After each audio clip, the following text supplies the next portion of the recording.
trying to fit in and succeed in it. So that's a little bit about the organization and what we're doing. Recently, especially as this field is evolving, and this field of systemic change is evolving, and we've been seeing different initiatives popping up in meta networks. One thing that is hard for us not to see is a kind of incentive system that would provide support resources and legitimacy and reward systemic change efforts on the ground for what they are, right? Because a lot of things that we see around, like competitions, like social change competitions, social entrepreneurship competitions, they are not quite helping. We talked with Nora Basin, who might be on this call, and she said, this $5 million competition in Sweden to come up with a global governance system is really ruining the field, because people stop sharing ideas because they compete. And global governance is a topic where there needs to be collaboration, right? That's it. Then some other colleagues, they worked on a competition funded with $5 million, not as a prize, but as like administrative expenses, and maybe prizes were like $100,000 to $100,000.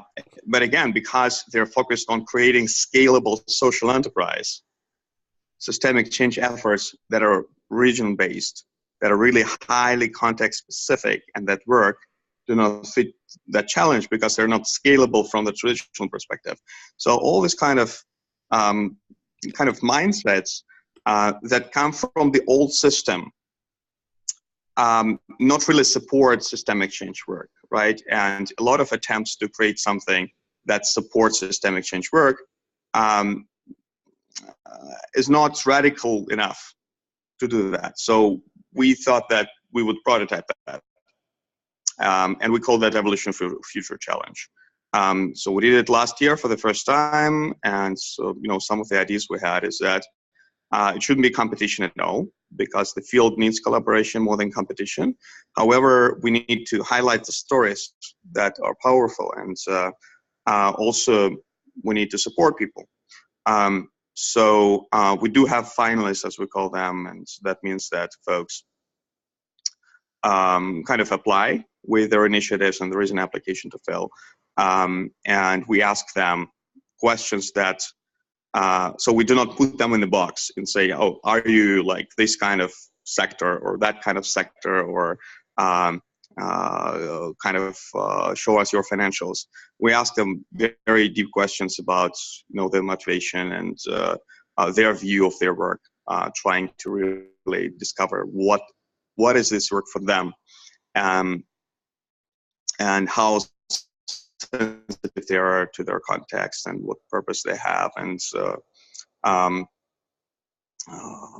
how deep their engagement is in their community. We select several finalists to present, and we work with them for about 2 months as a cohort, so they can support each other, they can share each other's ideas, like cross-pollinate, and help each other come up with a presentation. And when they present, we don't select best projects. There are no best projects that are selected. There are judges, and they evaluate based on certain criteria as a form of giving feedback to each individual presenter. So there is no sharing of scores so that everybody can see all the scores, because people would start to compare. So the idea is to give each individual some feedback from each judge in the form of this feedback, and also like the conversation. And then we have pools of prizes, and judges distribute these prizes based on which project would benefit the most from which prize. So it could be that the best project, according to someone's subjective thinking, will not get any prizes, because they don't need any prizes, because they're already great. They told their story, they contributed to the field, they got some recognition from that, but they don't really need like a specific prize. And being a recipient of the prize doesn't mean that you're the best project out of the finalists. It means that there is a match that judges found for you in this pool of resources that we have formally. And also, there are a lot of things that can happen informally, and they're happening informally. And we encourage finalists to support each other, refer each other to opportunities, judges to develop relationships with, mentoring relationships with finalists, or even collaboration relationship with the judges. And members of the audience and people who are watching this challenge from different places can watch the video presentation, just like we had, people reaching out to us and saying, how can we connect with this finalist? They're amazing. We just watched, presentation and is online, and that's terrific. Really allowing people to show up and tell the world about their systemic work from their own perspective, and being rewarded for being who they are in that work, rather than trying to fit to specific grant making criteria or challenge criteria that are not systemic, that are really like coming from the old system. That is the purpose of the challenge. And we did it for the second time this year. And I think that there could be some mutual learning between TRCC, for example, and this challenge, because TRCC is one of the very few yet probably organizations in our bubble that we see that is really genuinely supporting regional efforts and on the ground efforts that are aligned with the regenerative movement, with the systemic change movement. And they also have similar challenges as we did, trying to come up with these criteria and talk about support structures. So learning is one thing, and I'm sure that there are other members in TRCC network who probably have thought about that, or maybe have their own initiatives like that. Maybe we could join forces with somebody. And then out of this learning, there might be some collaboration, either between TRCC and the challenge, or challenge and someone else's initiative. So somebody could, jump on the board and participate in organizing it next year or something. So that is a very open invitation, and there are no expectations that I have about a particular thing. But just wanted to bring it out there and see what people might think about it. And we have Ben, Leslie, and Tehera join us after we kind of had an informal conversation. So let's actually do a formal round of check-ins now. So please say your name, where you are calling from, just a little bit, maybe 1 or 2 sentences about what you do and what brings you to this conversation. And we're doing it popcorn style, so whoever wants to go next, just please unmute yourself and go. Again, your name, where you're calling from, what you do, and what brings you here. I'll pop in. I'm Deborah Wonderman, but online I'm known as Bebe. So I actually sent you a message about the article you wrote recently, and everything you said is just beautifully aligned with my thinking. But I'm very small. I'm just like one person trying to think outside the box and outside the system. And I think when competition or money gets introduced into collaboration, what you said happens, and we end up fracturing. And more than any time in our human history, we need to pull together, and we need to pull together our best ideas. So I love the list that you created too, and I would love to merge and create maps of collaborations that are happening all over the world, but that's down the line. But anyways, I'm in the DC area, and I'm Deborah and also Bebe. Oh, I've seen your postings online as you post interesting things all over the place.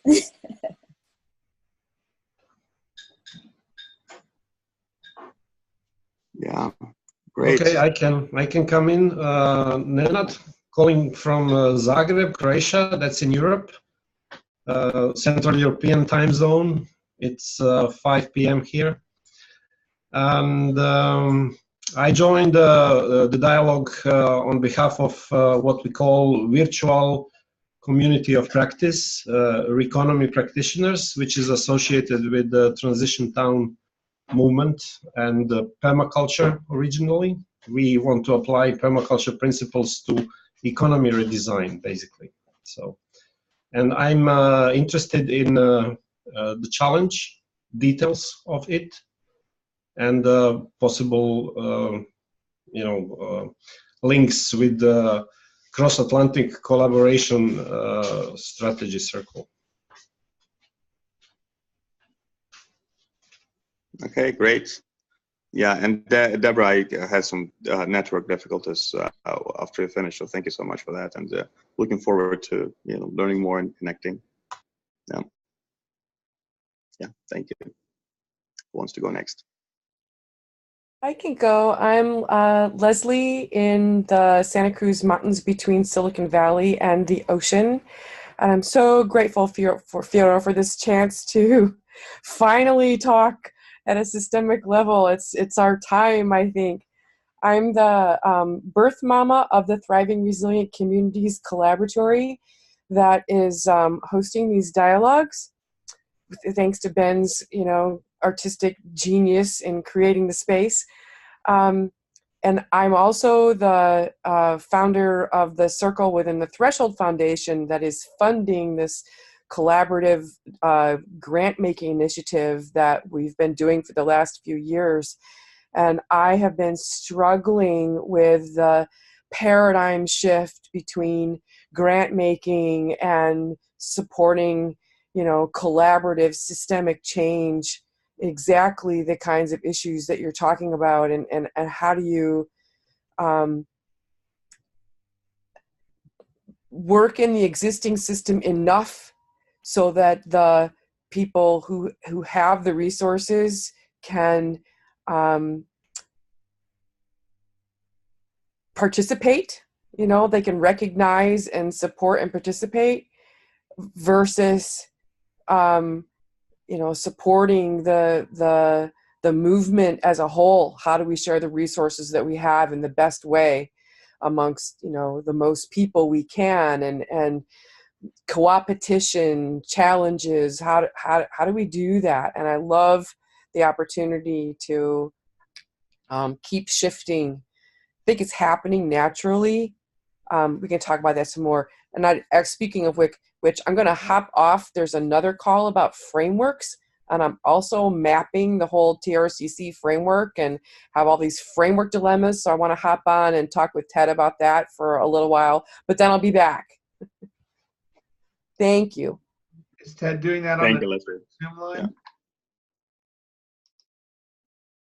Or I'm sorry, what, Ben? Ben? is Ted doing that on a different Zoom line, or is he actually coming here and then we're going to use breakouts? Oh, no idea. Might be. It'd be cool if he was coming here. I'll check the I'll agenda. check. Okay, while Ben is checking that, we can continue the check-in circles. Who wants to go next? I'll go next. So my name is Tahira Hamdani. I am in Jersey City in New Jersey right now. I've been in the New York region for the last 14 years. And I'm working on bioregional integrated regenerative-based food system solution, both in my own region of Hudson River Valley and also at Pine Ridge Reservation, which is the Lakota community in South Dakota, Native Americans. And what brought me, I'm a student, so I've gone from Wall Street to Walnuts. So I have a lot of 13 years of experience of working with very large, what we call the mainstream system, and especially with financial services. That's what I used to work in. And but I've always been a whole systems thinker, and so I quickly levitated towards permaculture and the regenerative systems philosophies and learning put out by Regenesis. And so what attracted me was, the collaboration between, I was really excited to hear more about the stuff, Fyodor, that you do. I went on the website and it was interesting profiles, but I was like, okay, I'd just like to hear more about it. And TRCC is fantastic. But food is definitely one of those areas where we're at a juncture where too much investment and all sorts of capital is going towards climate smart agriculture, which is how do we, and tech ag, as opposed to really supporting local regional farmers who've been doing this for thousands of years. And we've definitely got a much, much better track record with them. So yeah, thank you. Thank you for creating this space and holding this space. Wonderful. Thank you, Tahira. Thank you. Hi, I'm Lauren Nino, and I live in Milan. Although I live here, I'm an American, but I live here as a French expat. And I'm into developing an innovation framework for common pooling of resources. And I'm also interested in kind of hubs or salons or kind of small group activity, finding these groups who are collaborating and thinking together and connecting them in innovative ways. Great. Okay, so we'll see. So we see Han Venetia. I think she might have problems with, because we checked in at the beginning and she said that she's listening in. So if you want to go and check in. She's gone for the moment. Say it again? She's gone for the moment. Yeah, she's gone for the moment. Okay, sure, no problem. Then I guess we're done, right? Yep. The only thing is Ben. Do you want to check in? Yes, I would love to check in. Slightly distracted chatting with Ted, who I think is planning to come here. So his internet also crashed, so he's going to be on the phone. Anyway, yeah, I'm Ben Roberts. I'm in Newtown, Connecticut, about 65 miles from New York City. Also sometimes find myself in the southern Berkshires, southwestern Massachusetts. I'm a co-steward with Leslie of the Thriving Resilient Communities Collaboratory, also the main host and designer of this movement strategy dialogue, and involved in 3 or 4 other different projects and initiatives that sometimes feel like they're all sort of synergizing and becoming one thing, but other times feel like they're not. And yeah, well, what drew me here, I'm trying to show up for as many of these conversations as I can, so it wasn't hard to decide to do that, given that my schedule allowed it. And I'm a fan of Fyodor's work, and certainly intrigued with the idea of where there's some synergies or shared learnings between the Evolutionary Futures Challenge that he's been shepherding with Institute for Evolutionary Leadership and what we've been doing here with our collaborative funding work. So that's me. Perfect. Great. Thank you, Ben. Yeah, and it's funny that Ben is also a member of our Evolutionary Judges community. But you know, the approach that we take, we invite aligned people to join that community, and it's a pretty diverse community. There are like 20 people now, with 0 time commitment. So we actually invite them to be open, to be invited to contribute. And every year we have these conversations on Zoom, and we have like other activities. And then based on who were active in this particular year, we select and who will be in the area in San Francisco around the time of the presentations, we select 6 judges to actually be there and judge. And Ben hasn't been active yet since he joined, but he's formally part of it. I'm also big fan a fan of Ben's work, and that's how I learned about TRCC. And we have some history going back to the Pioneers Conference and the National Dialogue Network thing. I think I made it to one Evolutionary Futures Challenge call this cycle. Yeah. Oh, right. Yeah. That's true. That, yeah, I need to acknowledge that. Of course. Yep. Cool. Awesome. So I guess that's. I can maybe.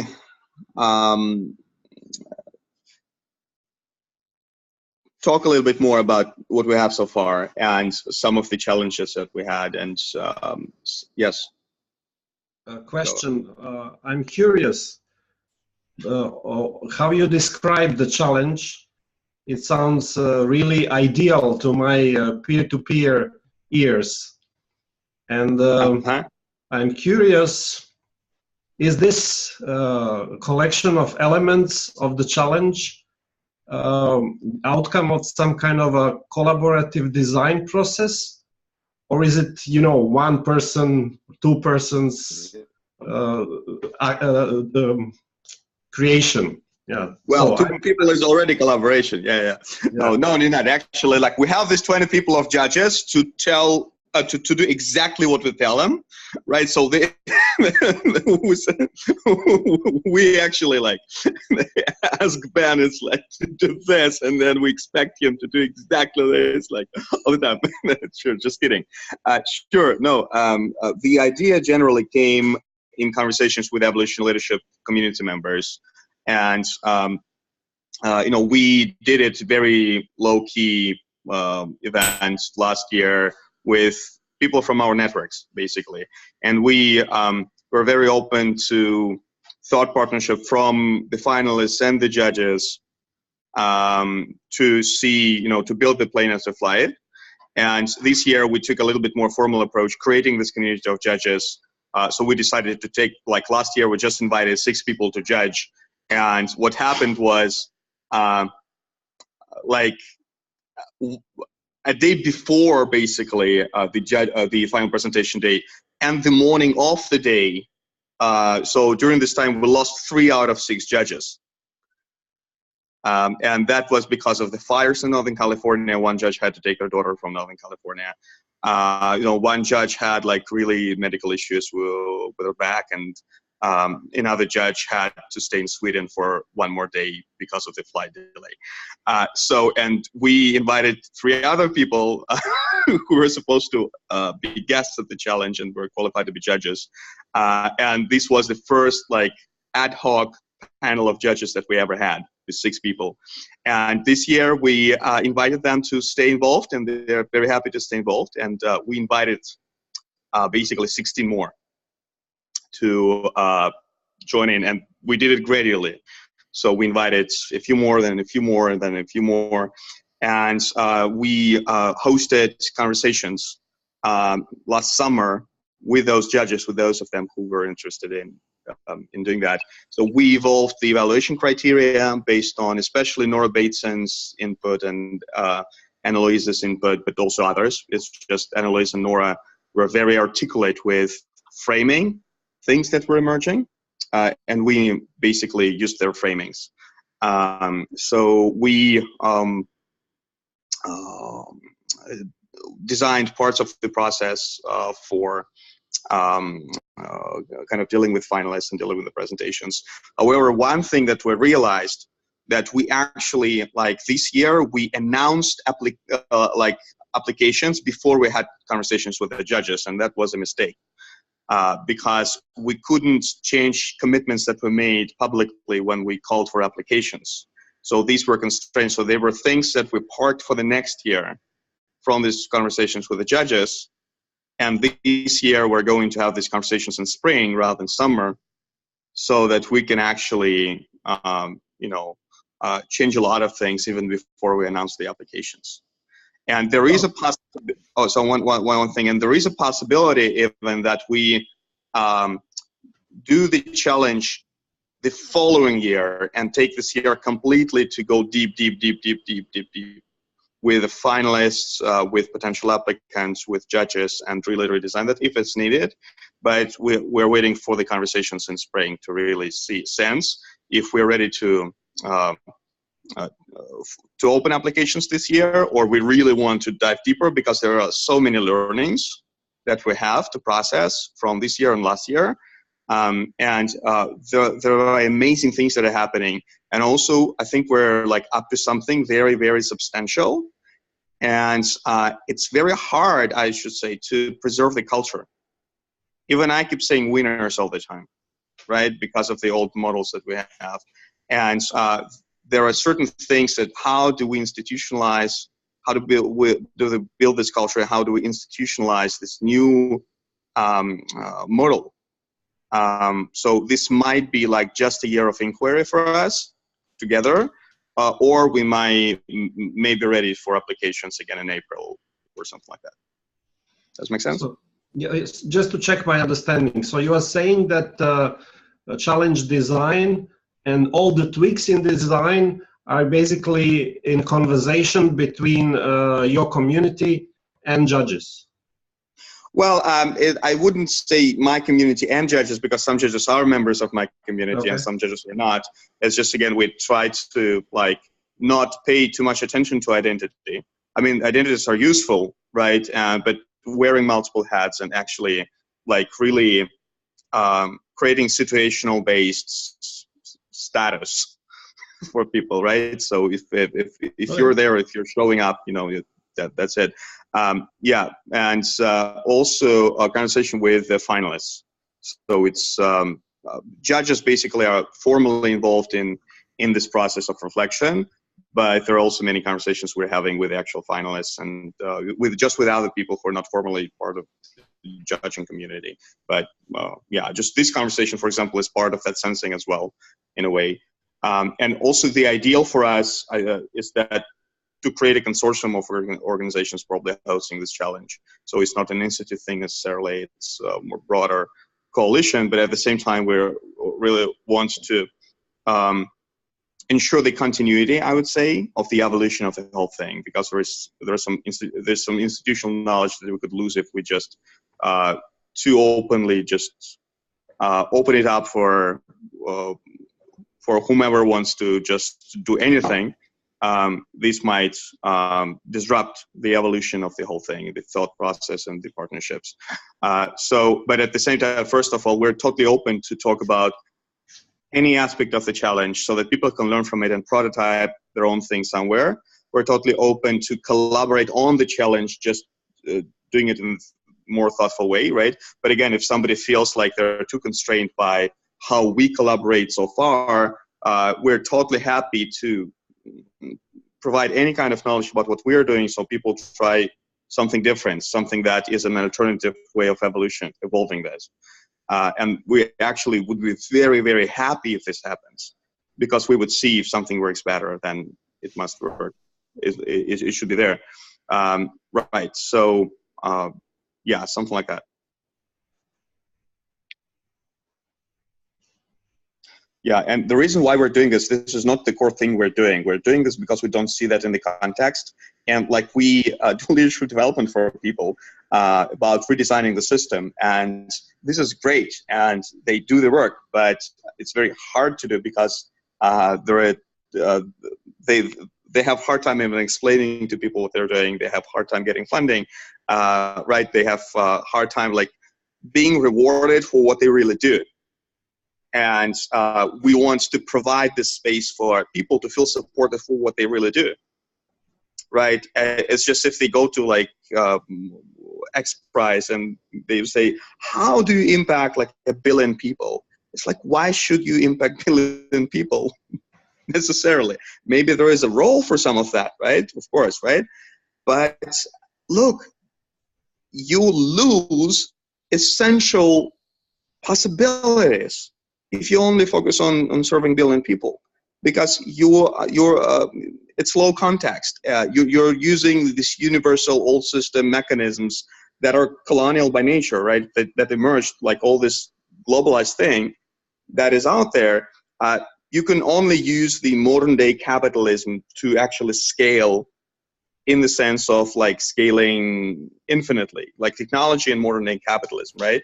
And if you want to change that, you need to kind of decentralize cohesion of local efforts coming from communities. And this, at the same time, these communities cannot be isolated, because if these communities are isolated, they're not learning from each other.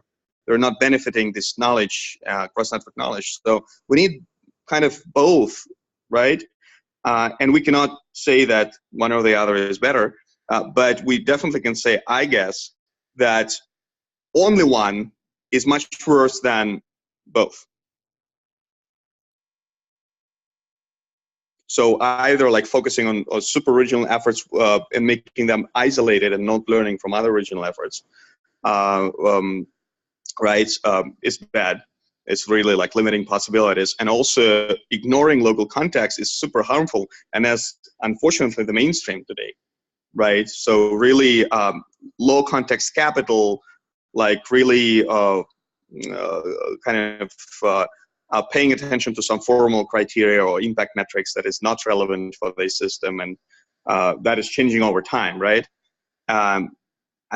This is harmful, right? So when this is actually creating a lot of negative systemic consequences that people are not aware of, or they choose to ignore in order to fit in and keep getting funding and, you know, please the investors or things like that. And with this challenge, we want to acknowledge that and call this out and support people who are seeing that too and who are frustrated because they cannot talk about that openly in some other like more mainstream support structures. Yeah, so for example, coming and saying, I don't know the answers, it's like, yeah, cool, you're in the right place. Right, it's like, come to you know, some mainstream structure and say, hey, I don't know what I'm doing. It's like, why did you come here, right? So you need to know the answer. It's just no. It's like one of the finalists last year, Chelsea Robinson from Inspiral. So she came with this idea of funding questions rather than solutions. Because everybody wants to fund solutions, but nobody wants to fund you know, not nobody, but it's harder to get funding for a question. Well, I have a question, I have an inquiry, right? And when we deal with you know, complex systems, that we need to allow for emergence. You know, one of the judges from University of Melbourne, so he and his colleagues studied social entrepreneurship for systemic change, and they found out that, of course, as many of us know, but now it's confirmed by entrepreneurship research, focusing on one product or service in social entrepreneurship doesn't make systemic change at all. So you need to really address a complex network of interconnected needs that change over time. And one piece of bad news for investors is that if you do systemic change, your business model needs to be temporary. Because when you change the system, this model should become obsolete, because if you're trying to create a scalable social enterprise, you're trying to profit from the problem. And you basically, your well-being depends on the suffering. And while when you're changing the system, you're creating some temporary solutions that are interconnected, that are coming from the actual, like, very complex needs of the community. You're collaborating with others, like addressing other needs. And then you're changing the system, you need to change entirely what you do. And they studied actual case examples of that, and they're very powerful change. But none of them became a transnational social enterprise, and they shouldn't be, right? And the same thing with metrics and predictive metrics. People say, hey, show me that impact in 2-5 years. Like, I give you money, but you have to do this in 5 years, right? Or like 3 years. It's completely ridiculous, because if you do systemic change, even like the worst case scenario, you just try to fit into the metrics that is irrelevant for your community from the beginning. Somebody just told you do this, and you're trying to do this, and community doesn't need that. And the next best case is that you actually engage your community in determining that metrics. This is much better in like design thinking and stuff, and it's cool. But then this thing changes over time. You use these metrics as something you want to achieve in the future, and in the future the patterns change. You have no idea what the patterns will self-organize around the efforts in the system. And then you're still limited by these old things that you're looking for.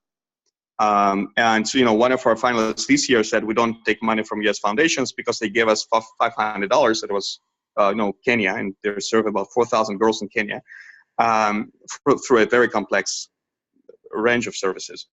And she said, and they gave us in the early days $500. They screwed us to reallocate resources from things that we're doing that were really necessary for our community to allocate these resources on one thing that was not as needed to show them that we worked hard for their $500.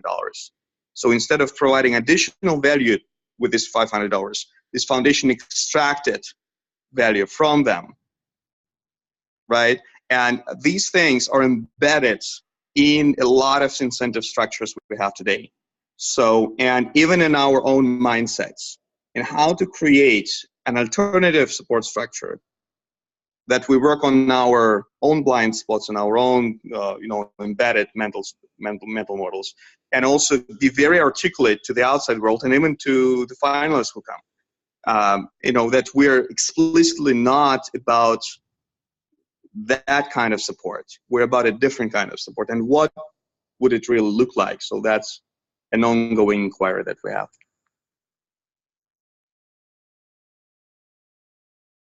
So when you mentioned a different kind of support, do you go into other kinds of capital as well beyond the community? And have you? And I'm sorry, I missed the initial parts. If you spoken to it, sorry about that. But can you go a little bit into the kinds of support that you do provide?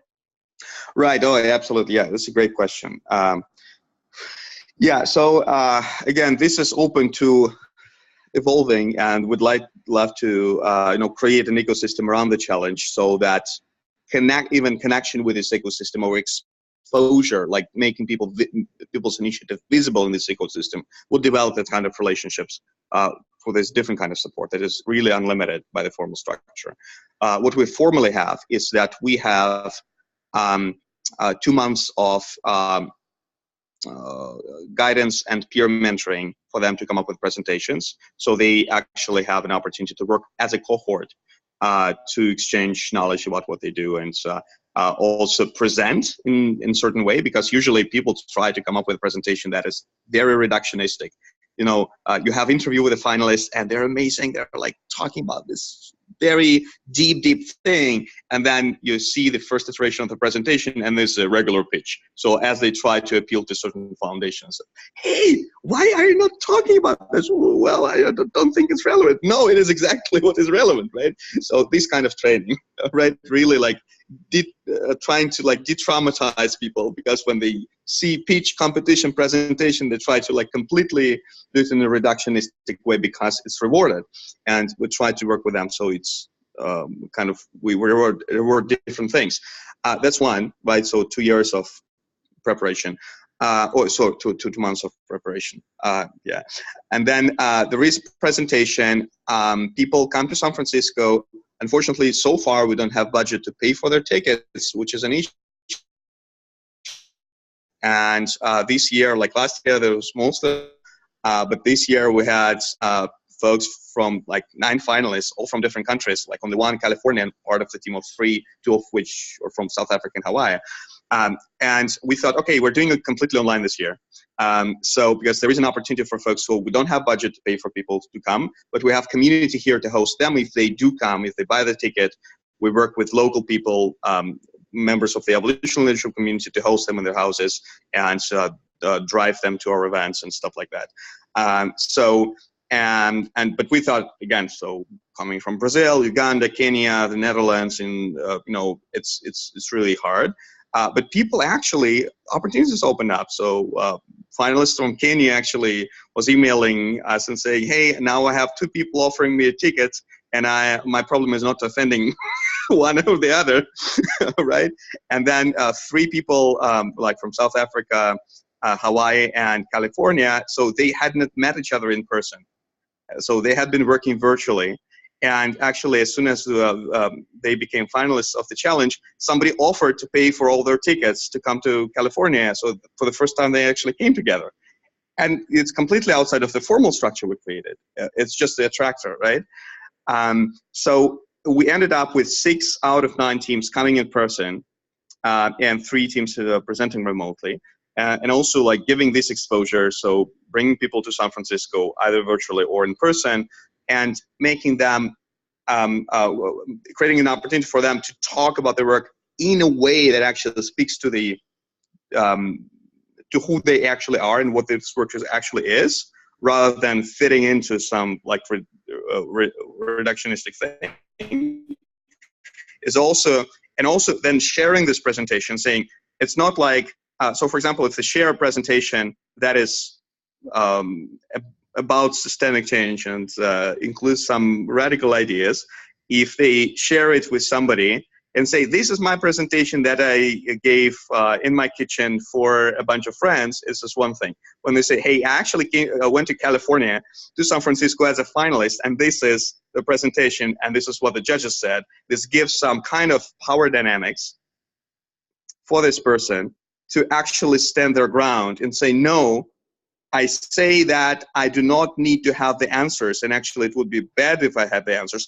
And that is what was rewarded in San Francisco when I talked about that. So listen to me, right? That is like another thing. And also the pool of prizes, which is now like very modest pool of prizes. We give 3 scholarships to our fellowship program. So we just started piloting our fellowship program this year, where we stay with folks for 6 months, and we work with them and help them with mentorship and knowledge and some processes, some support structure. Again, both one-on-one mentoring and peer mentoring. A little bit kind of similar to what we do for 2 months before they present, but for 2 months the goal is to present well, and now is to actually sense even more like context from where people work, and then engage with this context in some meaningful, structured way in 6 months. So we help them, do that with our knowledge and our resources, connecting them with certain initiatives, people, and things like that. And of course, the final thing is relationships. Relationships with the judges, relationships with each other, and as we call it, because last year somebody said, are you guys doing a Shark Tank? Because, we're in the Bay Area. And it was like, no, we kind of like the opposite. It was like we did like Dolphin Sea. It's like, no, there's really, we try to like break the boundaries even in some cases like between judges and finalists in a way. Not formally, because judges have situational positions, so they evaluate and they build coherence, cohesion around the criteria, right? And then they share feedback, and finalists present their work that they're particularly doing. But that is a situational difference. This does not mean necessarily that judges have more knowledge than the finalists. It means that they're assigned with the role of giving feedback to the finalists. And we had like presenters who were mentors of some of the judges, and we had judges trying to be kind of applicants, and we haven't out this thing yet, because formally, judge, you cannot apply because there is conflict of interest, right? And judge meaning not somebody who is evaluating, but somebody who is part of this 20 people and who might not be evaluating this year, but they want to apply with what they're doing.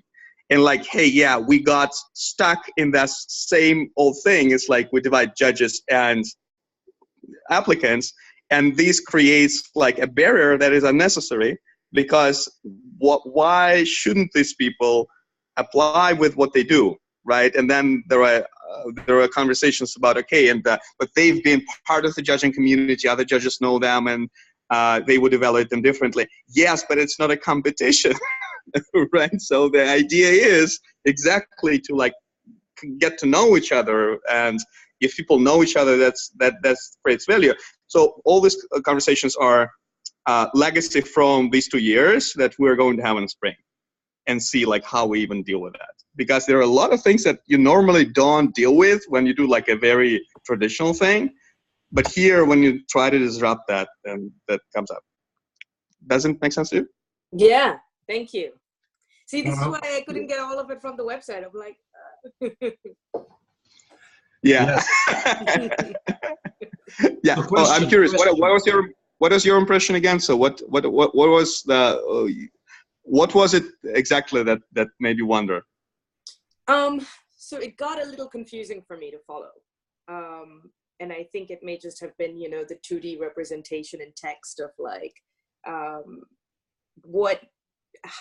just some of the things that you spoke into were harder for me to quite easily capture from the website. Yeah. And communication, of course, needs work. Because again, people make assumptions, and even like that, winners. Again, we would try to like get rid of the word winners, because we try to call people prize recipients, the recipient of this prize. And maybe it's not even the best word, so we can change it. But I keep saying winners, and I keep like really catching that and say sorry, not winners. And then shareable. So one of the prizes this year was an interview with a certain team on Shareable, published on Shareable, this outlet that also collaborates with TRCC. And then one team was given this prize, and I interviewed them for Shareable, and there is the editor from Shareable, and we work on that for like a couple of weeks. And we have, an interview that everybody's happy with, and everybody thinks it represents the spirit of the work and the challenge, etc. That's wonderful. And Shareable publishes it. Interview with winners of the Evolutionary Future Challenge. And I'm like, yeah! I'm writing them, please, like change that as soon as you can. And it's like, and there's, oh, sorry, like in the interview with finalists. And that is all of us, right? And really trying to, because of course that's what you usually do. And how to communicate that in a way that gives enough context, because people assume they cannot comprehend. What do you mean no competition? Isn't it a competition? No, it's not a competition. It's a challenge, yes. Not a competition. How come? A challenge, not a competition. How does it work? Right? So it is confusing. And how to communicate it, maybe through stories, maybe through like different language. I don't know. We definitely need some work on that. And thank you so much for bringing our attention to that. And let's work more on that. So can I have a suggestion? I'm sure. Fyodor, can I have a suggestion? Sure. For example, judges. Why you call them judges? You can call them, I don't know, peer change makers or something like that. Great point, Ninad. And here we come to the challenges of bringing 20 people and asking them that question, because we realized that very early on the judges is not the right word. And there were some suggestions like Evolutionary Steward Council members or things like that, right? And, many of us thought that this is a great change, and some judges said, no, we're not comfortable with that. And so we need to talk about that even further in spring. Because this is basically the conversation about judges being not the right word, especially like this year, because last year we literally invited judges. There was no like community of advisors or councils or stewards. We needed 6 people to come into the room and be aligned with general systemic change field to provide their feedback and evaluate presentations according to the criteria and distribute prizes. And we called them judges just because it's like the most natural thing to be, like for these 6 people, blah, blah, blah. And then this year, we actually we evolved that into a community of 20 people who are more like advisors. And then we select those who evaluate presentations from them. And we kept calling everybody judges, which was not relevant anymore. So during these calls, we try to come up with something, and we did come up with something like, again, Evolutionary Stewards Council. And then we emailed all the 20 people and Google form and said, here is what we suggest and what do you think. And I think like 3 people said, no, I'm not comfortable. Let's talk more about that next spring. So we're going to talk about this next spring, but I agree. Yeah, judges needs to go. Like the word judges needs to go. I very much hope it will go away next year. But again, not really in position to do that until we host the process and everybody has time to participate and we find something that works for everybody. Or maybe not everybody, maybe people will leave or whatever, or they would say, okay, fine, but at least the process needs to be very thoughtful around that. Sorry, yeah, Deborah? I was gonna just kind of something that jumped out to me when you were describing to Tahara. Is that the right way to say your name? Yeah. Tahara. Okay. The way you were talking about how it's not really so much a competition. The idea came to me like you're helping people gain gravity for their visions so that they can move forward. Because the way you were describing how some of the finalists, money started coming to them. And you couldn't have predicted it, but it gives them the confidence to like keep putting it out there, what they're doing, and not compromise. Because I've worked in the foundation field so I know exactly what you mean when you get a $500 grant and then you get stapled to do very specific outcomes, and that foundation actually extracts that energy from the organization rather than giving you that energy to maintain your orbit so that you can really achieve that vision that you're trying to birth. The article that I posted that I found a lot of alignment with yours is how do we do collective emergence better? Because we've lost language, we've lost different pathways to wisdom and knowledge through my whole premise was like we've become too much of a Western civilization. We need indigenous knowledge. We need Eastern. We need to bring back all these different ways of being because we are human beings on a living planet, and there's so many different ways to get back to our wholeness. So I think what you're doing is amazing, and maybe the judges are like transformers, not the machine, but real human being transformers, helping others become transformers. But that's just something that struck out to me, a little phrase that jumped in when you were describing what you're doing and how you're evolving it. And language and story, I think, is critical. Absolutely. Beautiful. Thank you. Yeah, transformers. We'll definitely add that to the mix.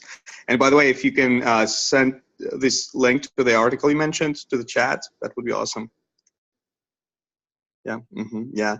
And language is like super hard because sometimes but my favorite battle, and Ben probably knows that because I talk about that a lot, is my favorite battle is between flourishing people and thriving people. And then they're really saying, we need to be thriving. No, we need to be flourishing. It's like, and they talk about tiny little differences between the two words. I also saw like one of our colleagues was saying about another colleague whom they didn't know, but they read something about their work and say, they're really harming the work because they use colonial terms like development. And they're really for capitalism, and they're like really complicit with the old system. Because like I know the work of that other person, I was very surprised. It was like, interesting, and tell me more. Why do you think that this is colonial? So because the word development, I worked in international development for many years. It's colonial. That's the case. Okay, great, wonderful, interesting. Have you ever heard about developmental psychology? And it's like, no. It's like, the word development that person uses comes from developmental psychology. It's a very different context for that compared to international development, right? And this is unfortunately like little breakdowns that we have all the time. Like I see them all the time when we try to like come up with some language that is unifying. So I gave up, especially this year. I can't handle that anymore. I said, okay, yeah, I mean, you need multiple terms. We need to give legitimacy to multiple terms and hold the paradoxes, even if we don't agree that much with the term, but trying to really see like build shared contexts and relationships that allow us to transcend that, and also accept the legitimacy of us using different terms to describe like similar things or the same thing. And from my opinion. But yeah, I mean, transformers, will add them to the mix, and we'll see, what we can do. Maybe we can agree to use multiple terms, and maybe we agree to use one. Who knows what will happen? Yep. Any other reflections? Well, just wanted to add to this conversation around language is also obviously, yeah, the English language itself is interpreted across cultures differently and used differently. And then I think we're also in the space of transition, right? And the transitional lexicon will look different too, because sometimes once there is a separation or an isolation built, and language is definitely one of those things that's very cultural. But if you've isolated somebody through language, then, good luck. So what's the bridge can also work equally that way. So I think we're definitely in transitional space. And we're working with I think what I like, Fyodor, in the beginning when you're talking about is, look, this is our systemic context right now. And if everything is just outside and the fringes and that's it, the outliers, then that's not what's going to become, this is our context. So I think the transitional lexicon is an additional thing that we'll have to move through as well. Yeah, indeed. Yeah, and it's interesting to see, like, to watch TRCC as an experiment, because TRCC does a lot of similar things in a way. So it's not a contest, but there is certain finding criteria, and that are coming from the member organizations, and they're trying to decide how to distribute the pool of money that they have in the way that it best contributes to the field at large. Seeing TRCC coming out of their bubble this year and inviting a lot of new people from outside of the United States, and the questions people ask, how they try to comprehend what the TRCC is doing, and all this kind of thing is super fun to watch. Yeah. Yeah, and like Ben sharing his screen, once in a while, trying to like walk people, through this model and all this kind of stuff.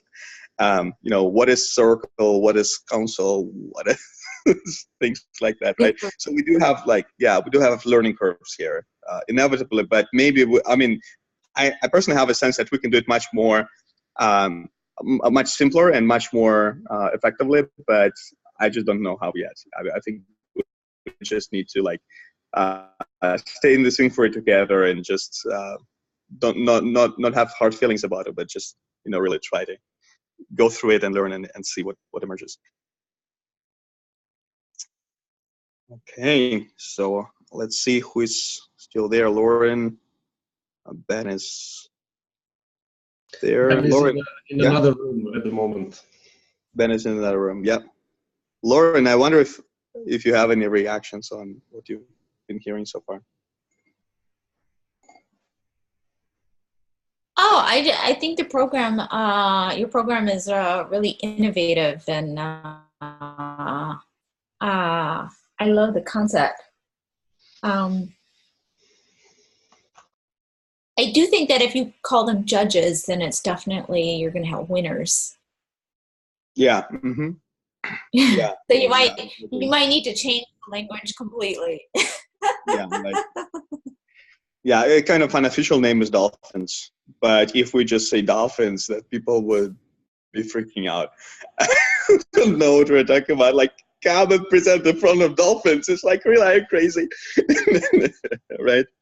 So anyway. I also wonder if you have some kind of a alumni program.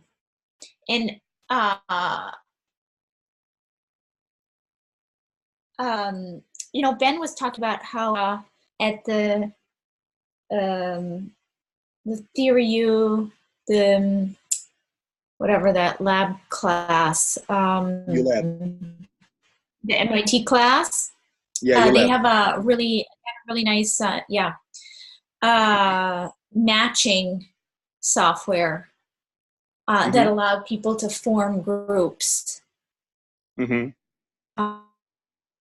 Basically, propose a group, for them it was an online group, and then once it had a certain number of people that they wanted, it would disappear from the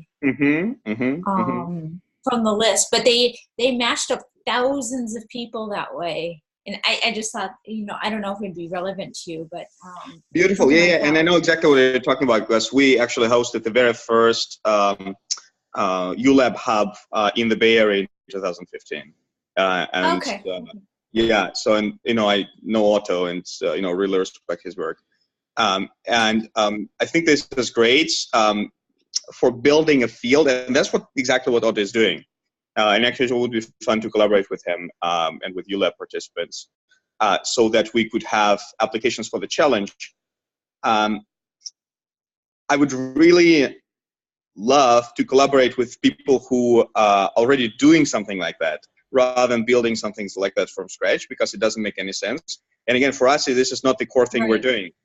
For us, this is an opportunity to put the stake in the ground and say, hey, we don't see these incentive structures elsewhere. We don't have the resources to make it like a really sophisticated, global, resource-rich thing, but we at least can call out that something is missing, and we can start prototyping and invite other people to engage. And maybe some people will take this over completely at some point. But we also want to keep the integrity of the purpose. We don't want somebody coming with $5 million and saying, hey, wonderful, you build this thing for until now we take over it and we create an X prize out of it. There is no way we can compromise with that. But we don't want to do it alone, right? And we're not alone now, because we have 20 people who are helping us, at least by supporting us, saying, hey, we're with you. Yes, we agree to receive your emails. And there are like maybe 10 people out of this 20 who are actively engaged in advising and providing things and judging and things like that. And we are expanding that community of consuls or dolphins or judges as well. And it would be great to collaborate with folks like Otto, for example, to see how we can kind of, for example, what he's doing already. He's doing this online courses, this a little bit more kind of filtered course, Transform Capitalism Lab or things like that. So when people need to apply rather than just take a course, and they have prototype. They just united, right? The Theory U and the capitalism. Yeah, right. So yeah, this is like kind of the next iteration that's they're doing, but there are different models they've tried. So one of it was Prototype Camp, which is kind of collecting projects that emerged from ULab and highlighting them.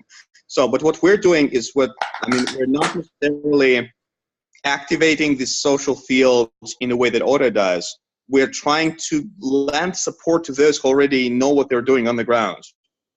And we're just having a hard time.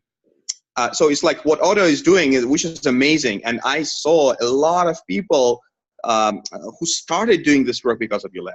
And this is amazing. And this is super cool. And they started doing other things and connecting with other resources because of ULab. But what we're doing, and this is so much needed, but people who start doing this work on the ground, and who may have been doing it for years, they have a hard time getting recognition for what they do. And that is a different problem. That's the problem that Challenge is trying to address. Right? It's like, hey, you know what you're doing. And yes, we can help you with some by connecting you with others who are doing similar things, so that you can accelerate your learning based on others. But it's just auxiliary support. The biggest support is to allow you to be who you are and openly tell people about that and actually being understood. So that is like, if you boil it down to like one simple thing, that's it. Right, and that is a little bit different from that. So, but there is synergy that potentially can be built with Otto and what he is doing, because if they activate the social field and some projects emerge from that, they also need support, and they're trying to build their own ecosystem to support them, and the coalition with organizations like We All and League of Entrepreneurs and all of this kind of stuff. A challenge could be in that mix as well, right? And so we could basically invite applications and make people aware of the challenge through these channels. But then also how we do the challenge remains a question, right? What is the DNA of the challenge? And again, we have some inquiries, we have some prototypes, but we really are in the process of kind of collectively designing something that would be stable and consistent enough to hold that structure. So we are holding that structure, but we're still reinventing it every time. And the patterns are emerging, but they haven't fully emerged yet, so that it really is kind of a force, coherent force, kind of creating this space of power, alternative power for people who are doing systemic change work, right, in a way that keeps the integrity of the purpose and of the nature of the principles of systemic change, regenerative, all this kind of work, and gives people resources and recognition and power so that they can come to like somebody who is trying to fit into a grant proposal, or who's trying to get investment, and say, hey, great, so you're doing this, and you have your support structure, you have your investors, you have your foundations, and I'm doing this. And this is a little bit different, this is systemic, and this is grounded in community and the place, and I have my support structure. And now a lot of people cannot do that. They say, oh yeah, I mean, you're doing this and you're getting your investment, and I'm struggling here, and people don't really understand what I'm doing, but I know what I'm doing. I just, for some reason, I have a hard time explaining people what I'm doing, because the fundamental assumptions that they have are different. It's just like I was talking with my Russian friends in the early days of me trying to facilitate some open spaces, it was, and they were saying like, oh great, so, and I described the process and the purpose, and they, oh great, and then who makes the decision? It's like, okay, right? And then some people say, okay, and what decision you want them to come to? It's like, I don't know. It's up to them to really discuss all the different things. It's like, well, then kind of how do you predict what they will talk about? I don't have to predict what they talk about, right? So things, kind of fundamental things, right?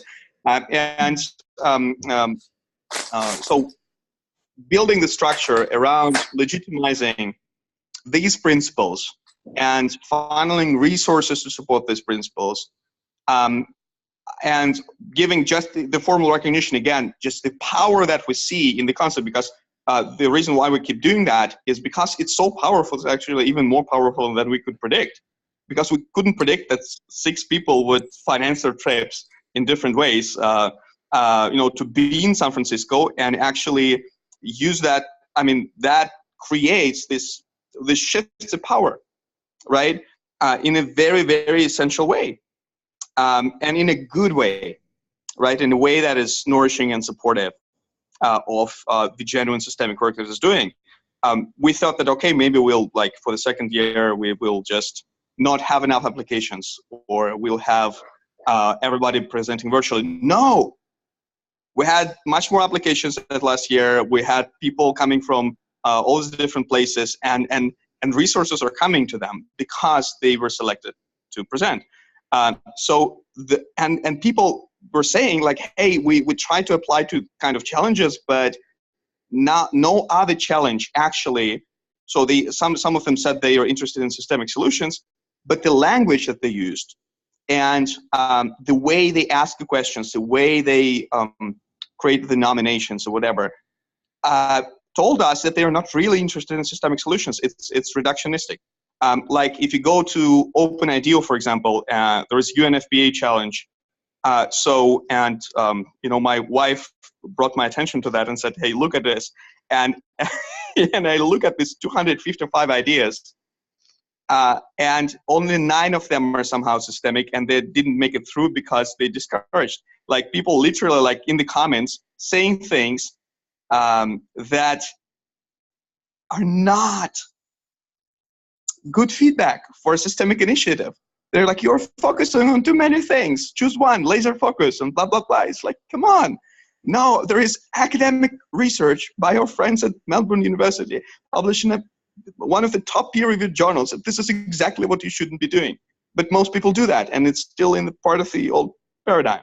And that is, there is literally no other things that we see from our bubble, at least. Maybe they exist, we don't know about them. But we see that at a persisting problem, at least in our bubble, that there is no challenge or like this kind of recognition structure that acknowledges a systemic work for what it really is. And so that's why I think, and again, that's why I also choose to be very open about the challenges that we're having. It's not like, oh, we did this great thing and, you know, we figured that out and judges is actually the right word and blah, blah, blah, right? So no, it's not the right word. And there are many, many questions. We have more questions than answers, but I think we do have like a very, very deeply grounded DNA of the whole thing. And we do see the traction and the power of what we're creating. And inviting people to be in this inquiry with us, I think is something that we can do to really evolve that in a way that might make sense. And collaborate, of course, with others and with others. And thank you for mentioning this matching thing. I think that, again, not something that we probably can do on our own, but something that we can collaborate with. And again, this reminder to reach out to Otto and see if he would like to collaborate is great. Yeah, I do feel like we're really missing a lot of systemic tools, like the infrastructure to coordinate stuff and to match people and to assemble knowledge databases correctly there. And also different ways to conceptualize common pooling resources.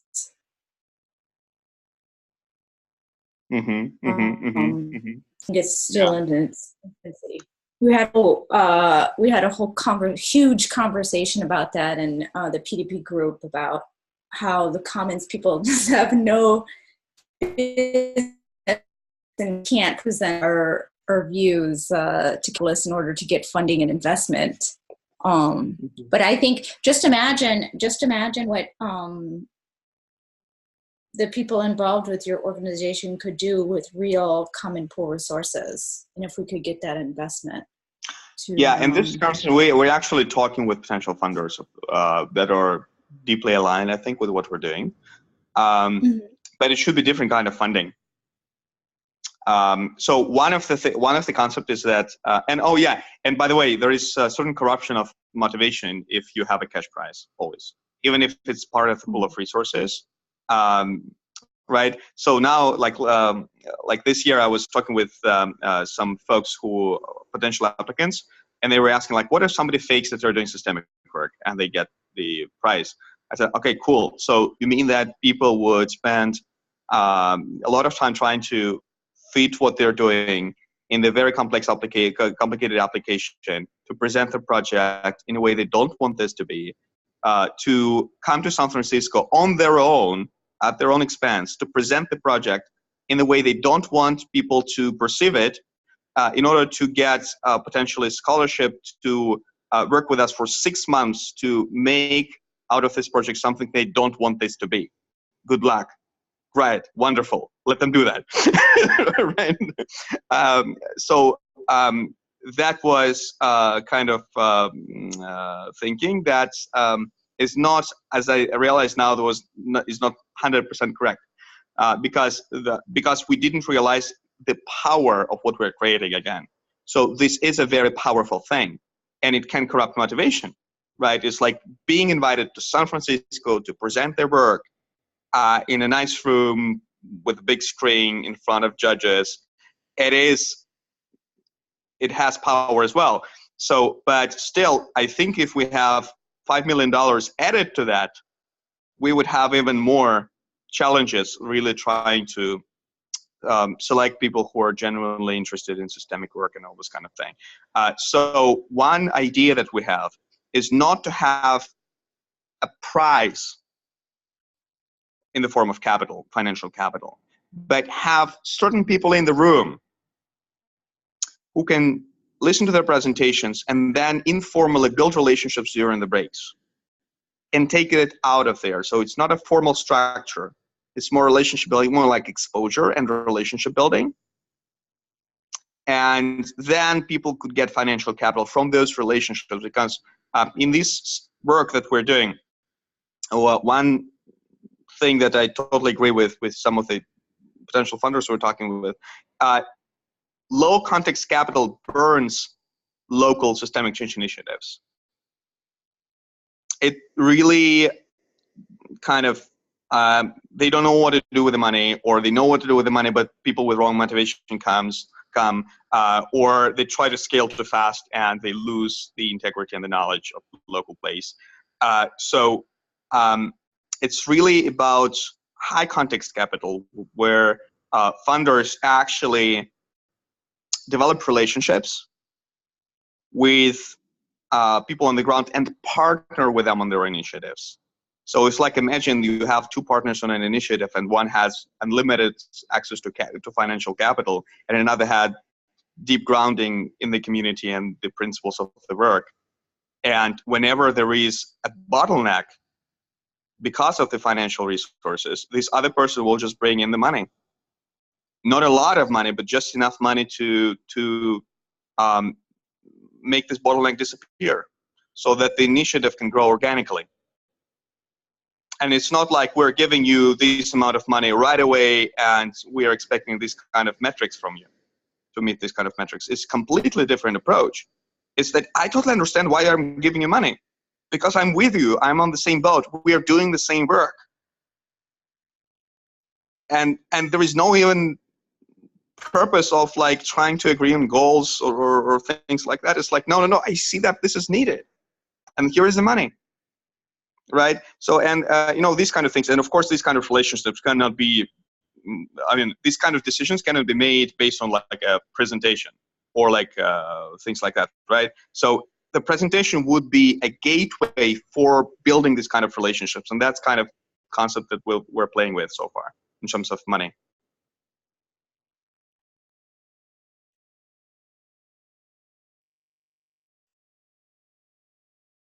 And a couple ideas. It's what you just said. That the words came like, it's deep understanding that it emerges out of relationships, and as human beings, that's what we know how to do. Is form tribes, form unions, and what I see that you're describing is you're taking our innate human nature to form tribes, form alliances, and lift it up onto a higher plane, so it's more global, and that we can. You're kind of like creating some new channels for human nature to evolve better, more resilient work, and so by giving recognition, that is so powerful. Because again, that's another very instinctual human drive is when you see someone being recognized, suddenly they got something you don't have, and you want to be associated with them. So it's just by giving the recognition to somebody, you start to give them that gravity that they need, because otherwise they're slipping. They're trying to get up the hill and they're slipping, they're not getting any traction. And just by giving them the recognition, suddenly it's like, oh, person got recognized, and maybe I should pay attention to them, and that person's paying attention, so I'll pay attention too. And then you can give them more of what they need to just hold on long enough to make that vision come true. Mm-hmm. That's exactly it. It's like Otto Scharmer is saying, energy follows attention. Yeah. Right? And it's not even up to us to give them anything. I mean, it could be like a pool of resources, which is, again, is just like a seed that, like, just a pattern, I would say, that we are establishing that hopefully is going to be replicated outside of our formal structure. So if somebody got something from some prize from a pool and others see that, they're more likely to connect them with these opportunities or give them something than if this doesn't happen, right? And we saw the power of this year as never before. So it's like, yes, it's mind-blowing that when you are named a finalist of a challenge in San Francisco, people are actually coming and giving you money to fly to San Francisco for the first time since you started working on that. Right, and that person probably has not done anything different, except now that you listen to them and you're like, we understand what you're going to do, we're recognizing you, and then suddenly that recognition allows others to recognize them. Where they've been hearing this person for years, probably, maybe even decades, but suddenly you just recognize them and they're like, wow, that person's doing something worth recognizing. I better pay attention too. It's channeling time and attention. That's our most valuable resource as human beings on the planet, is where do we put our time and attention? And money is really the cheapest way to compensate for a person's time and attention. It really is the cheapest way. What you really want that person to do is to sink their time and attention deeply into their initiatives and into their dreams, because beautiful things can emerge. But we've really corrupted it with our current system, our current economic. So I think what the TRCC and what you're envisioning here, we've totally lacked the language because we've shallowed it out. But I think it's really to pay attention to it. What you're bringing forth is so critical and so important. Yeah, I agree. Yeah. So and it's so nice. Something besides. Go ahead. Say it again. Oh, I'm just saying it's nice to have kind of an alternative to X Prize kind of ideas, which are so. I don't know. I feel like they're so male dominant, and the whole concept is so kind of macho. Yeah, it's so funny because I had a conversation with somebody from X Prize organizing team recently. It was a woman, and we talked about, and I think they're generally like very good people. It's just. We need more conversations. But you see, the fact that we're doing the challenge and we're getting traction puts us in a position to talk with X Prize people. Because otherwise we come to them and say, hey, for example, if I'm doing something locally and it's systemic, and I'm coming to them and I'm saying, hey, I'm doing this locally and your price is really kind of not encouraging that. And it's like, yeah, sorry, that means you're not a good fit.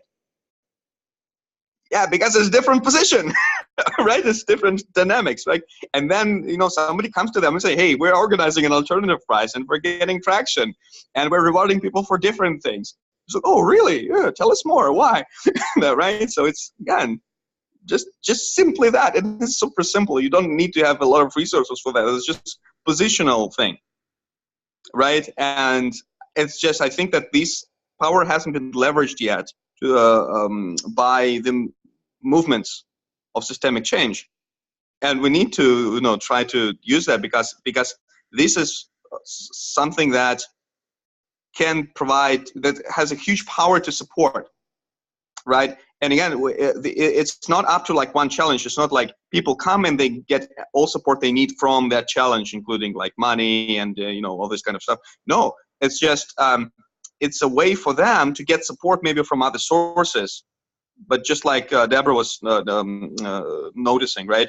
It's like they don't do anything differently, but because they got recognized, people who had been talking with them for years gave them money, right? And that is a thing.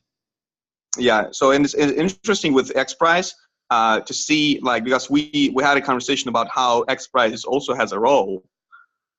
It's just there is too much bias towards technology and scalability, and exponential thinking, I think, is critical. And exponential thinking is super important, like for the climate change movement to understand that we don't have time. The sense of urgency is coming from exponential thinking, exactly, because we think that we can hang out for another 10,000 years just like we did, and the changes are accelerating, and that needs to be acknowledged. But if you use exponential thinking to create an incentive system that encourages mobile applications exclusively or whatever, right? This is not going to, yes, technology is exponential, but it's only part of the picture. And you can use technology to support and to collaborate with local initiatives in a way that works for local initiatives and then is supporting the principles that are working on systemic level. But you need to get out of your techno-optimist bubble and see that you're having a tiny little piece of the picture, not even half of it. There's a tiny little piece of the picture, and like, be more humble with the place you have.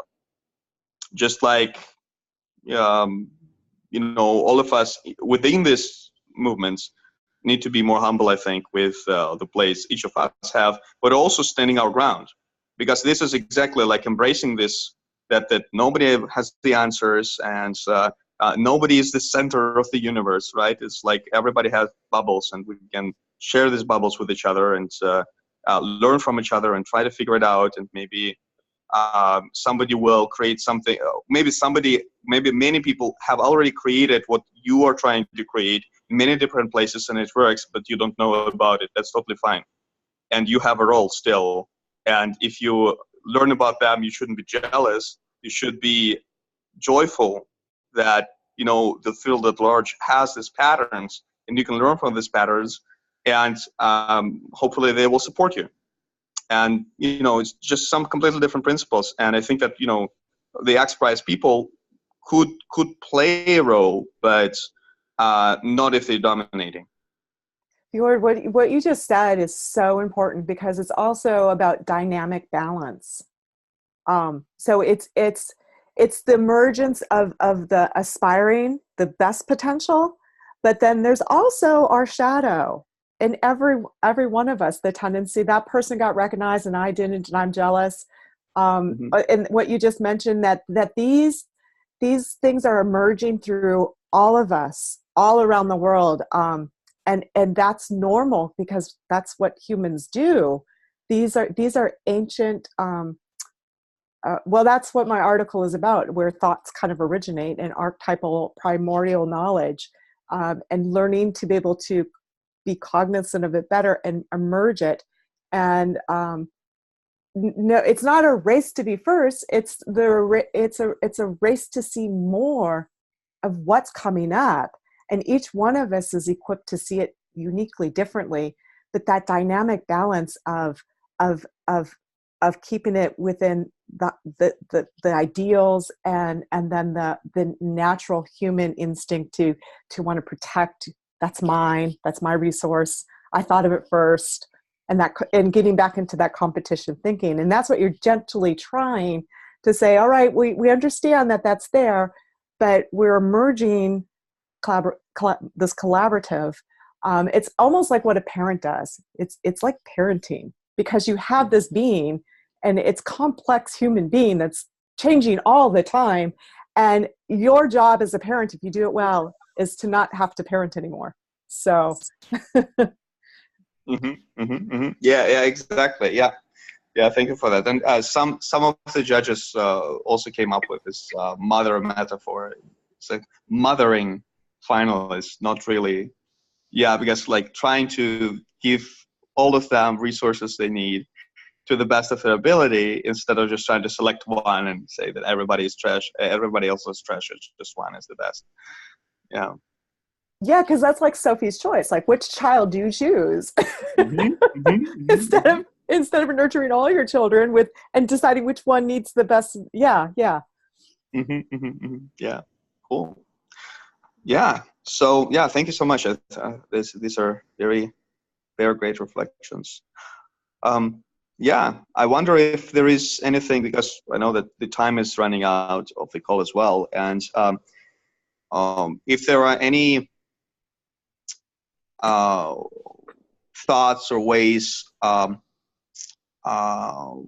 that you have about your work that you are doing with in your places, that you may because it's super cool to have your support and reflection, and I'd be happy to continue this conversation if you're interested in that. And but I'm also wondering if this conversation can make some sense for the work that you are doing, each of you on this call, and if you can take something away from and like reflect on something, or if you have any specific ideas about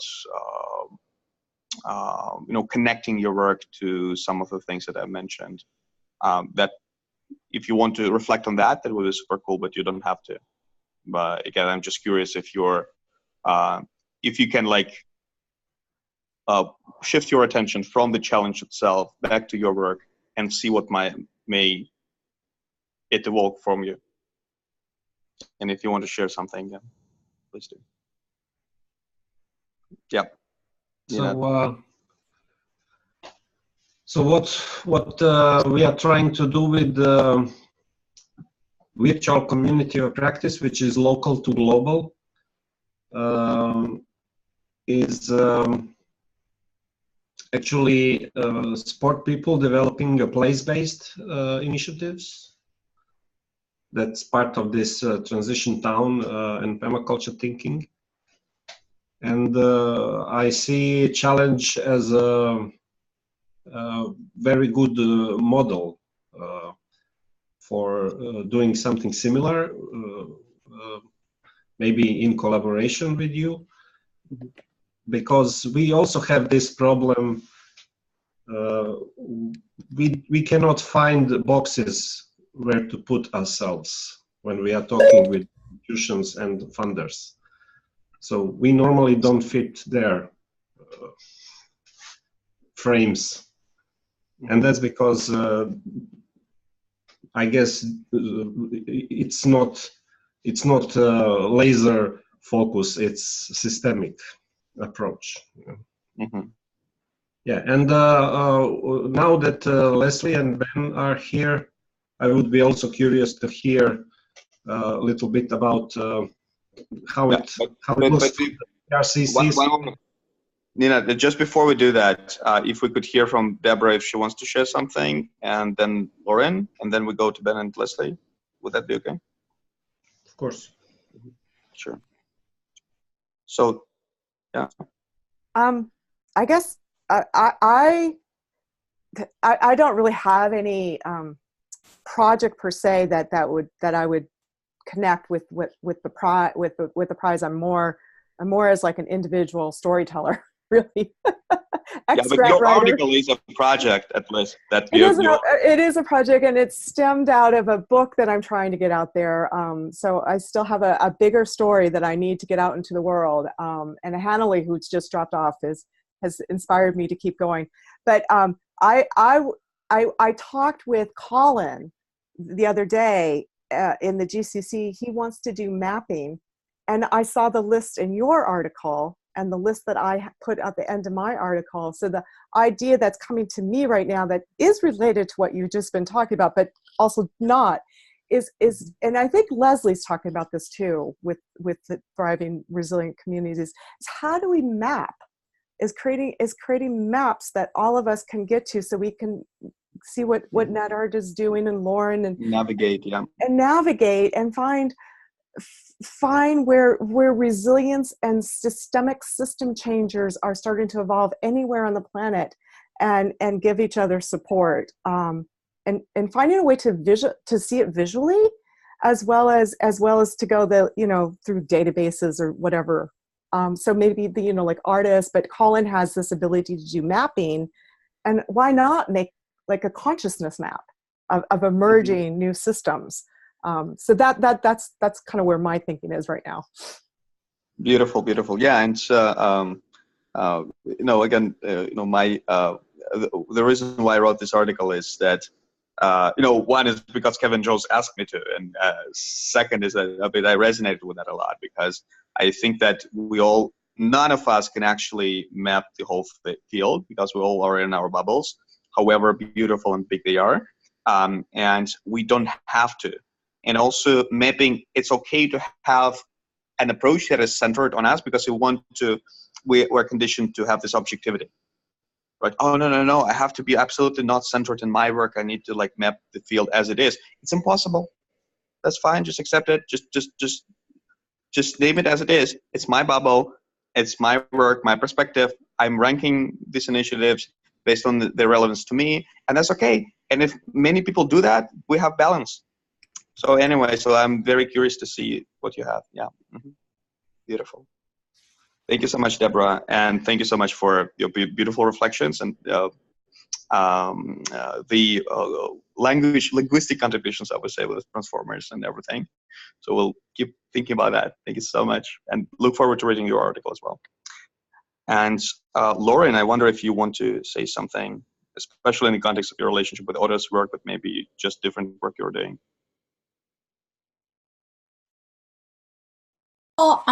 So what I'm trying to do is to find people who, can you hear me? Okay. Yes. Mm-hmm. So I'm trying to find people who have already kind of developed commons governance stuff, so we can try to start putting stuff together to kind of like reform the investment climate, mm-hmm. Because the problem that I'm seeing is that the important infrastructure projects we need for this field, we can't even, it's very hard to explain them to any kind of investor. Like these kind of, these mapping projects, like what you need to make them work. Mm-hmm. No normal person can understand. And the thinking is so different. Mm-hmm.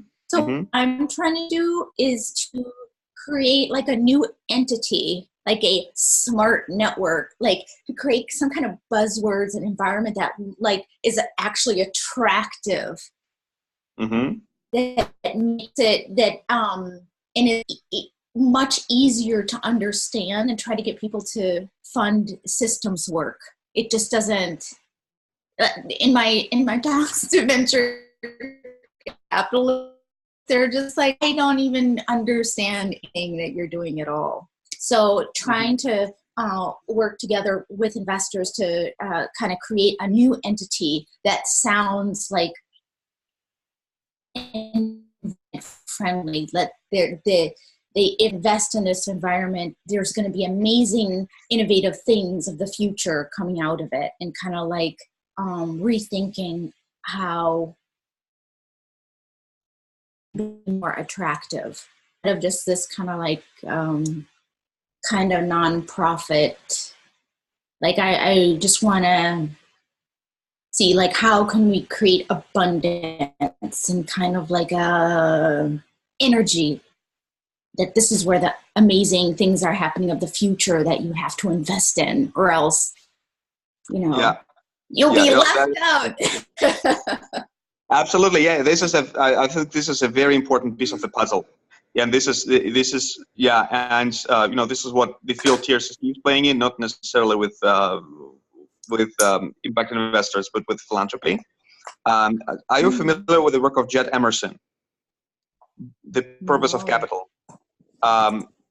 We're writing an article for Stanford Social Innovation Review on the blend of his work and our work with leadership development for that, and the challenge, and our colleagues from Melbourne, the reorganizing business models, the systemic business models. Can you write his name? Yeah, Jed is Ged and Emerson, Emerson. The purpose of capital. And I think and there is also his talk at the Commonwealth Club that we live streamed through the Impact Journey page, Impact Journey Creating the Future page. So if you remind me, if you just send me a message, I'll tag you under that video. So because he's talking exactly about what you're talking about, and he's been in that field for maybe 30 years, I think, something. And so he knows the language, and he knows how to engage and things like that. So he's doing some very deep advocacy on the frontier, I think, of capital, and he's taken seriously.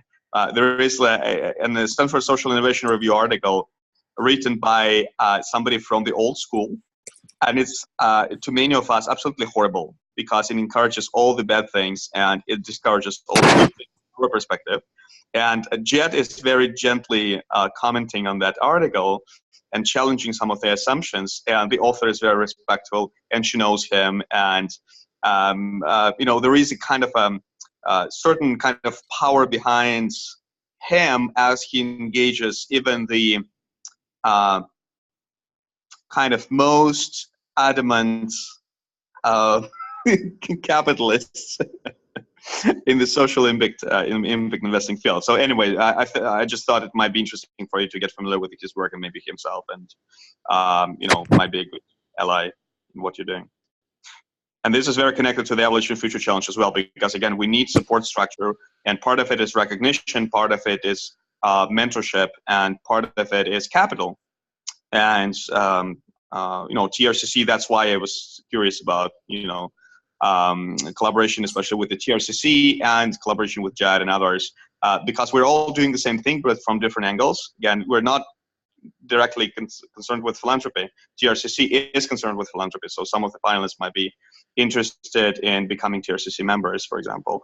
And we're not concerned with impact investing, but we would love people who are aligned to be looking at our finalists, things like that, right? And again, just the reason why we're trying to bring expertise from academia about studying these enterprises that are doing systemic work on the ground, plus Jed, who is working with capital, plus us, who are kind of integrating the whole thing and bringing these larger principles of this work into the picture. I think, and putting this article in an outlet that is considered the cornerstone of traditional social innovation from these power institutions like Stanford Social Innovation Review. Because Shareable is great, and Shareable understands what we're doing. Stanford Social Innovation Review might not necessarily understand what we're doing, so we need to kind of change the discourse there, not just at Shareable. And that is part of what we're doing with the challenge as well. So we're trying to see all these different pieces of work that contribute to creating the structure, and use challenge as a platform, and also tap into other change efforts and collaborate with other change efforts that are kind of moving the cutting edge, like the frontier of complementary pieces of the field. And I think I got his Facebook message, so thank you so much. I'll follow up on that. Perfect. Unless there are some burning comments from Deborah or Ninat, then Ben and Leslie, I don't know for how long you have been here, probably not for so long. Any reflections that you might share, or any questions you have, or anything, just reactions? This is Leslie. I'm going to hop in and say I'm really excited to hear that, we're all trying to do the same thing, basically. I want to just, share the perspective that TRCC has been funding not just nonprofits, not just through philanthropy, but a lot of the projects we've been doing are also, co-ops that are taking impact investment. And I have been trying to figure out for years how to bring the impact investors into the conversation too, and to Well, that's great to know, by the way. yeah, and I know a lot of impact investors and have been, trying to do that. And we have a strategy circle right now that's centered in Silicon Valley. It's time to finally shift what we're doing into a more of a startup model. And so I've been imagining shifting this whole co-project initiative into something that is more impact investor, kind of mainstream friendly, in terms of a challenge with tiers of and then that's another dialogue too. It's like we're ready to move into something that's developing. The language that I used in the Talanoa report to the UN is we're developing private, public, people partnerships and challenges to do that. And I would love everybody to put the links to things in here, because this is really up. Anybody who would like to join us in the strategy circle is we'd love that. Shareables in it. Count us in. Yeah, at least like from the Institute and me. Yeah. Yeah. And so, Fyodor, really, I would love to work with you more on seeing what we can do to collaborate, synergize on the challenge, because I think that the whole language of challenge is something that happens on an annual cycle, that is place-based, that is, brings people together, and there's prizes and awards. Oh, the other thing I wanted to say is we have already developed a practice in the co-project initiative where essentially everybody who gets an RFP pretty much gets some kind of funding, like a baseline level of funding. It's part of being a healthy ecosystem. So we're already well beyond the traditional philanthropic model, and we want to, continue to evolve it that way. Oh yeah, definitely. Like TRCC is the example that comes out of my mouth every time somebody is saying, "Oh, the funding system is so screwed." I say, "TRCC, look at TRCC, look at what they are doing."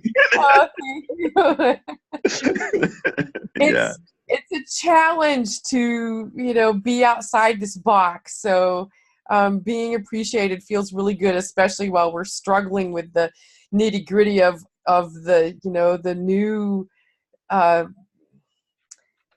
architecture. It's like how do we do this, how do we do that, and how do we shift it to be soil based, as Ben's favorite analogy is.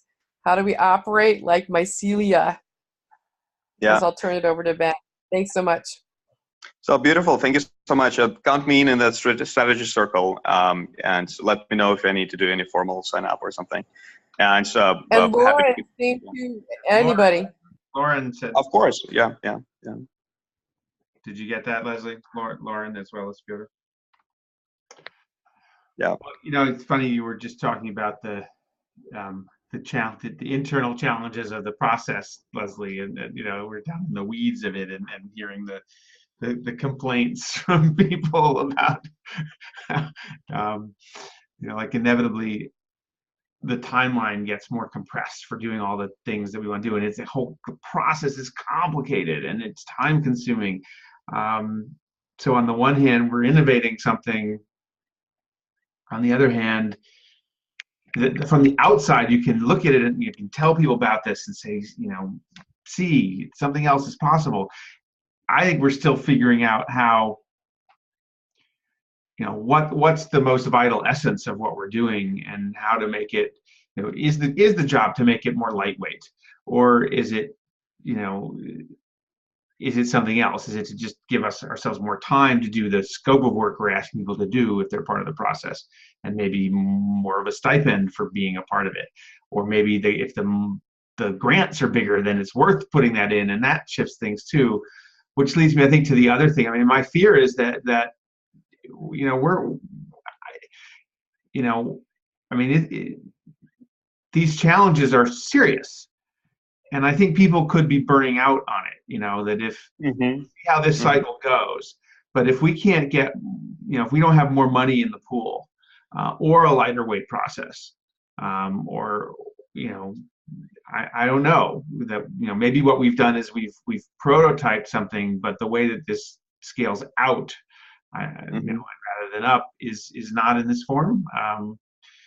So these are big questions. And I think for this year, one of the places to focus is more money in the pool. We're very dependent on the Threshold Foundation right now. And we have a model that doesn't need that to be the case at all. And each year we've had at least 2 other contributors to the pool, but they're maybe 10, 15% of the total funding. And so if we could, and we're coming into the window right now, as soon as we get our nomination, our proposal docket in place, or even just as we're getting to that point when we know which organizations are getting requests for proposal and moving into them when we have the actual set of proposals. But we can be starting the conversations when we have that initial list, which will be the end of January, with prospective funders, and even talking to them now, but we'll have more to show them, I think, then. And we're talking, even $5,000-$10,000 could make a difference if we got a few of those, just in terms of what we're modeling too. But if we found some funders that wanted to contribute more, I think that would be exciting. And and also, to your point, Fyodor, of philanthropy is only one domain. Bye, Lauren. See, you're saying you have to go. Yeah. And most of the money in the world is not in that domain. So Leslie's been talking about how we bridge these. Kevin Jones talks about he's not in the philanthropy, but he and I have had some conversations about capital stacks, that there's lots of models out there for how you blend, do blended capital. But we haven't explored that yet. But I think some of the groups we're working with are exploring it. The Working World is a good example, and some of the initiatives that are within their framework that we've had more direct contact with. So those are just some things to name. Thank you. And this reminded me, like an obvious thing that I didn't think about. There is this interesting person who used to work at, Leslie, you might be familiar with them, Silicon Valley Community Foundation. Do you know them? Yes, so interesting organization.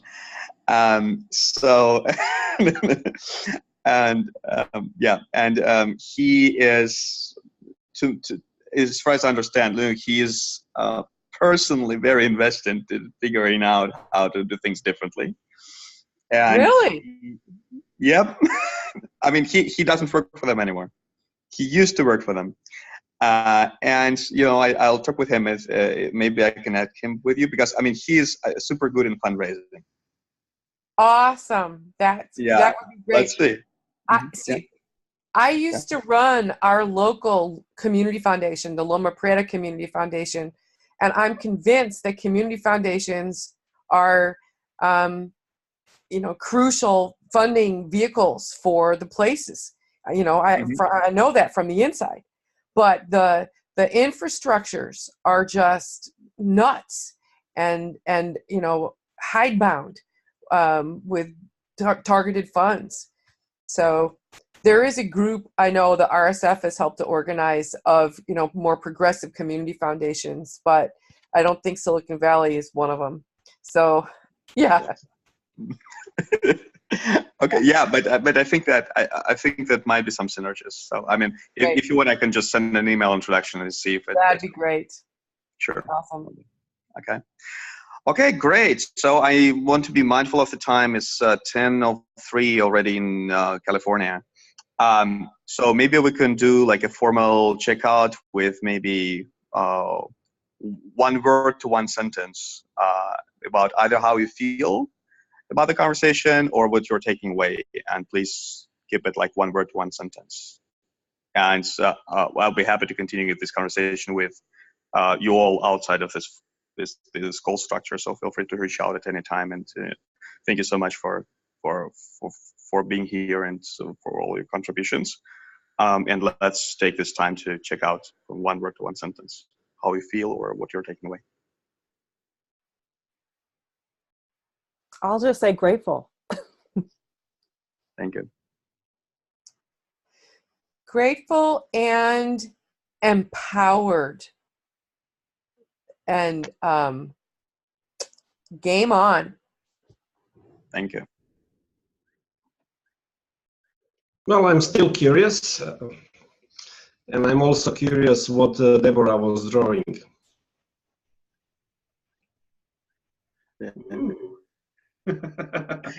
Cool. Thank you, Nina. That's my word too. Curious is your word. Okay, perfect.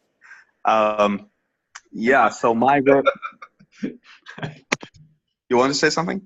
I say also hungry. I've been Oh, hungry. on the Okay. phone for 4 hours straight and didn't have much to eat before I started. So. Yeah. So my word is aligned, and it's really good to feel aligned, and also, yeah, learning. Yeah, I think these are two words, and I want to bring Tahena back in the conversation, because Tahena had to leave early, but she had amazingly beautiful contributions in the first part of the call. And